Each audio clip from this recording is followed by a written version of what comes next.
That's it. Look at my hand. And there. What's up, YouTube?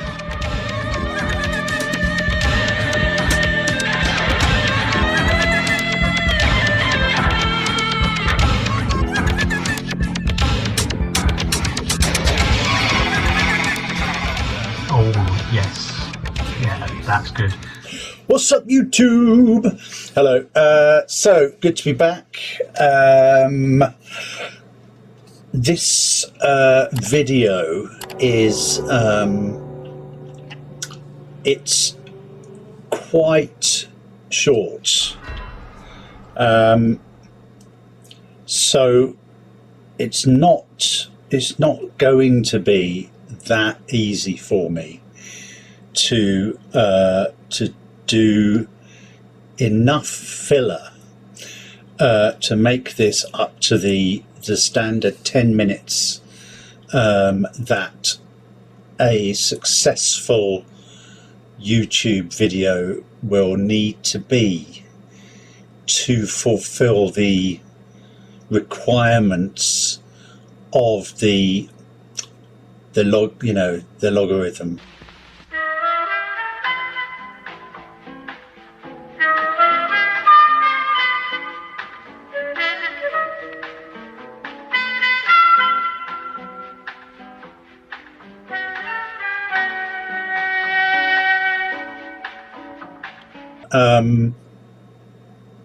But I think if I speak really slowly and deliberately like this, I can stretch it out and make it fill the 10 minutes. That's about a minute and 15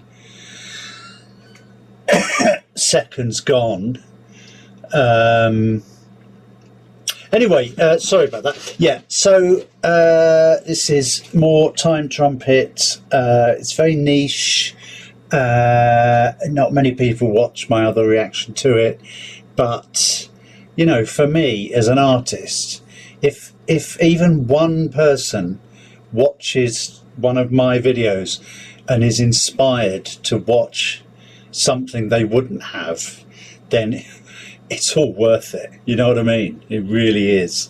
All the sweat and tears and the difficulty I go through, the pain. Really, it's physically painful to make these videos. But that's probably because I'm wearing a very tight belt. But it is painful and it's difficult and it's important work. So here we are, Time Trumpet from sometime in the 2000 and noughts, I think, and I'll put it there.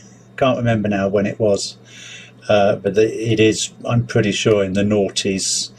And this is probably my second favourite clip, and I'll talk about it afterwards. Enough waffle from me. 2 minutes 51, that'll do. My favourite thing ever, Top of the Pops 2 title sequence. I mean, the first thing you'd hear is this guitar playing the riff from Led Zeppelin's Whole Lotta Love. Then in time with the riff, the screen would change colour. And within that colour, spirals of a darker hue would appear. First off, the screen went yellow with spirals pulsing from the bottom left of the screen. Then it would go red with a pulse from the middle right. Mid left blue. Top right orange. Bottom left scarlet. Bottom centre green.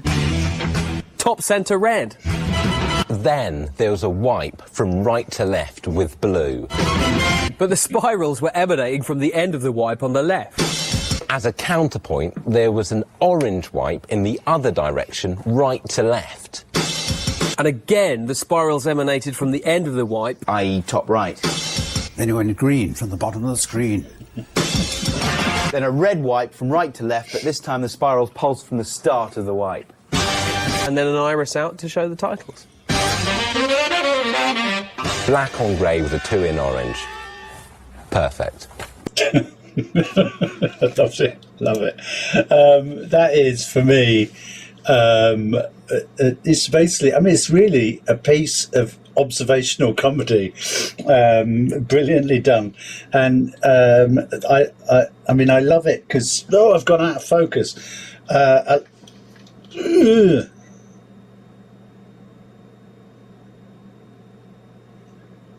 The fuck?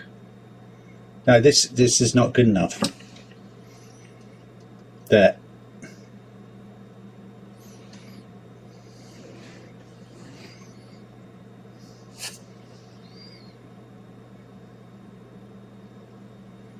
That's it. Look at my hand.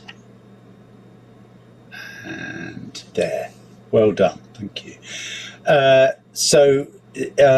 It's a piece of observational comedy, as I said. And I think one of the reasons I like this so much is, well, like all good observational comedy, it's something you noticed. And, obviously the comedian has noticed it as well, but they articulate it in a funny and clever way.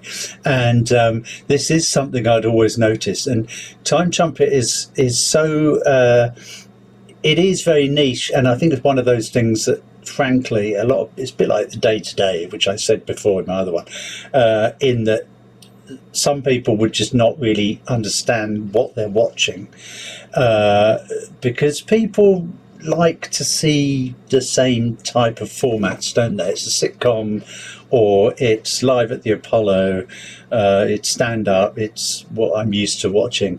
But this is very different, and it's taking the piss out of clip shows, which is quite good, because the other video I'm doing today is also about a real clip show. And what I'd always thought was, it's ridiculous that all these people that sit there and comment on things that the clips are showing always remember the details of it in absolute clarity, and obviously they've just sat there and been shown the clip, and then probably spent the morning watching the clips, probably writing notes and trying to think of funny things to say about them. Then they put them in front of the camera, and because they always remember things, Captain Pugwash or something, and they'll remember the exact name of one character. There's no way you would remember that unless you just sat down and watched it 5 seconds before. So this is just a brilliant parody of that and satire on that, really. The fact that they ridiculously remember every single movement of the colours in the title sequence is just hilarious. It's brilliantly done. And the other thing that's quite good about this is this whole series is that so you saw Tim Henman there, which was very funny. So that's Tim Henman in the future, in sort of 2040 or whatever, as an old man. But then also today's real sort of comedians, there's Stuart Lee, there's Adam Buxton there, Richard Ayoade, and they are actually portraying, the celebrities of the future in 2040, looking back at I think it's 2010, about that time this was made, maybe. So it's a brilliant mix of things. It's quite it's a simple concept, really, but it's sort of quite a head fuck, because you've got the stars of today in the future, quite old, looking back at their lives. The Jamie Oliver one's good. He's a really big fat guy. And anyway, that's 10 minutes, so I can't be asked to say anything else. Don't anybody go nowhere.